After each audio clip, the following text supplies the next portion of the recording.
എല്ലാവർക്കും പുതിയ വീഡിയോയിലേക്ക് സ്വാഗതം. റേഷനരി വെച്ചിട്ട് ഇന്നത്തെ ലഞ്ച് ബോക്സ് ലെമൺ റൈസാണ്. അപ്പോൾ അതിന് ചോറ് വേവിച്ചെടുത്തിട്ടുണ്ട്, ഒരു നാരങ്ങ എടുത്തിട്ടുണ്ട്, ഒരു ടേബിൾ സ്പൂൺ ഉഴുന്ന് പരിപ്പ്, ഒരു ടേബിൾ സ്പൂൺ നിലക്കടല, ഒരു ടേബിൾ സ്പൂൺ കടലപ്പരിപ്പ്, ഒരു 3-4 വറ്റൽമുളക് എടുത്തിട്ടുണ്ട്.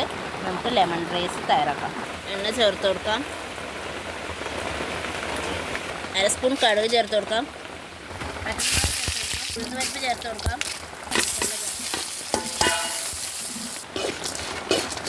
1/2 സ്പൂൺ മഞ്ഞൾപ്പൊടി ആവശ്യത്തിനുള്ള ഉപ്പ് ചേർത്ത് കൊടുക്കാം, നാരങ്ങ നീര് ചേർത്ത് കൊടുക്കാം. ഇറക്കി വെച്ചിട്ട് വേണം ചേർത്ത് കൊടുക്കുക, അല്ലെങ്കിൽ റൈസ് കശക്കാനുള്ള സാധ്യതയുണ്ട്, കയ്പ്പ് വരാനുള്ള സാധ്യതയുണ്ട്.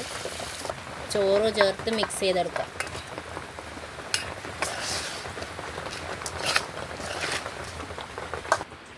ലെമൺ റൈസ് റെഡി ആയിട്ടുണ്ട്. അപ്പോൾ എല്ലാവരും ട്രൈ ചെയ്ത് നോക്കുക. ഏത് ചോറ് വേണമെങ്കിലും എടുക്കാം, റേഷനരിയോ പൊന്നിയരിയോ മട്ടയരി മാത്രം എടുത്താൽ നന്നായിട്ടുണ്ടാവില്ല. അപ്പോൾ എല്ലാവരും ട്രൈ ചെയ്ത് നോക്കുക. അപ്പോൾ അടുത്ത വീഡിയോ ആയിട്ട് കാണാം. ബൈ.